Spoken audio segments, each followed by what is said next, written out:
लौट आएंगी खुशियाँ, अभी कुछ गमों का शोर है। कुछ ऐसा ही कहती होंगी प्रीता बार बार अपने आप से, क्योंकि जैसे ही उनकी कहानी में होता है सब कुछ ठीक वैसे ही आ जाता है कहानी में एक नया ट्विस्ट।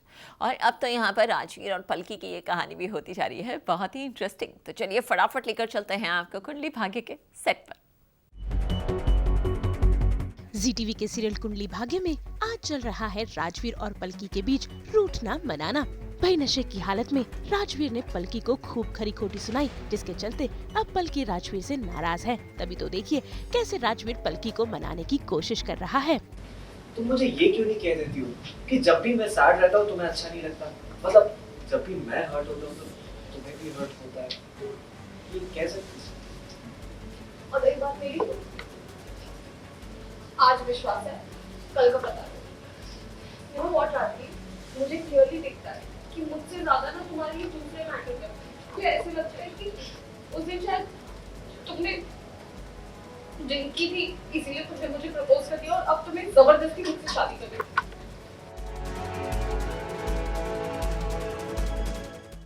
भाई पलकी को तो अब ये लगने लगा है कि राजवीर उससे प्यार ही नहीं करता और ये शादी वो मजबूरी में कर रहा है। यहाँ इनकी नोकझोंक चल रही है तो वहीं दूसरी ओर करण की मम्मी के साथ फिर एक बार होते होते रह गया हादसा। असल में उनके पैर में चोट लगी है, जिसके चलते आज फिर एक बार उनका पाँव मुड़ जाता है। और जरा देखिए कैसे निधि उन्हें संभालने की और उनका ध्यान रखने की कोशिश कर रही है। राखी मॉम गेस्ट को अटेंड करने जा रहे थे और उनको पैर में अचानक दर्द हुआ, मैंने देखा।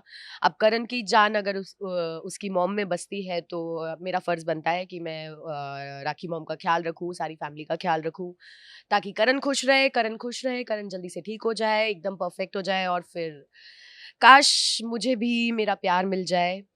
मैंने आरोही को देखा कैसे वो अपने हस्बैंड से झगड़ा कर रही थी, मुझे सुन के बहुत अच्छा लगा। काश मेरे पास भी ऐसा हस्बैंड हो जिससे मैं झगड़ा कर सकूं। अभी मैं बहुत अच्छी बनी हुई हूँ करण का ध्यान रखने के लिए, ताकि करण खुश रहे। बिकॉज करण को जब से गोली लगी है तो मुझे झटका लगा है और मुझे ये समझ में आया है कि मेरे लिए सबसे ज़्यादा इम्पोर्टेंट करण है यहाँ पे। तो करण खुश तो मैं खुश, तो इसलिए करण की खुशी जिन चीज़ों में है उन सब चीज़ों का मैं ध्यान रख रही हूँ। अब ये सच है या है नाटक, ये तो मैं अभी नहीं बताऊंगी। मुझे लगता है मैंने पूरी फैमिली का पूरा भरोसा जीत लिया है, सब लोग मेरी तरफ हैं। राखी मॉम ने करण को बहुत डांटा, करीना बुआ भी मेरी तरफ है, बानी दादी भी मेरी तरफ है, शौर्य तो मेरी तरफ हमेशा से ही है। तो आई थिंक ऑलमोस्ट पूरी फैमिली मेरी तरफ हो चुकी है।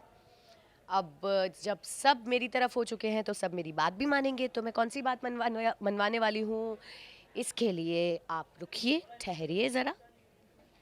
काव्या और वरुण की पूरी एंगेजमेंट की सारी प्रिपरेशंस मैंने खुद की हैं, सब चीज़ मैंने खुद लुक आफ्टर किया है, किसी को किसी चीज़ की कमी नहीं होनी चाहिए। मैं थोड़ा अपसेट भी हूँ कि काव्या की शादी हो जाएगी तो वो लंदन चली जाएगी, बट करण ने इतना अच्छा ऑफ़र दिया वरुण को कि वो करण की कंपनी के साथ कोलैब कर ले, उससे वरुण को भी ज़्यादा फ़ायदा होगा और हमारी काव्या भी इंडिया में रहेगी तो हमारे आसपास रहेगी, हम उससे मिल पाएंगे।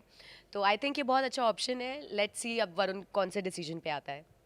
आने वाले सीन्स में बहुत सारे ट्विस्ट एंड टर्न्स हो सकते हैं। अब जैसे कि मैं चाहती हूँ कि प्रीता इस घर से दूर रहे और राखी मॉम ने खुद ये बात अपने मुंह से बोल दी है। तो अब करण की हिम्मत तो हो नहीं सकती कि वो राखी मॉम के अगेंस्ट जाए। तो जैसा मैं चाहती हूँ वैसा ही हो रहा है और उसके लिए मुझे कुछ नहीं करना पड़ रहा है। मैं बस चुपचाप एक बार आग लगा चुकी हूँ, अब वो आग फैलती जा रही है और मैं आग को देख रही हूँ। तो भाई अब देखना होगा कि क्या राजवीर का प्यार फिर एक बार पलकी का विश्वास जीत पाएगा और आखिर निधि कौन सी नई चाल काव्या की शादी में रचेगी।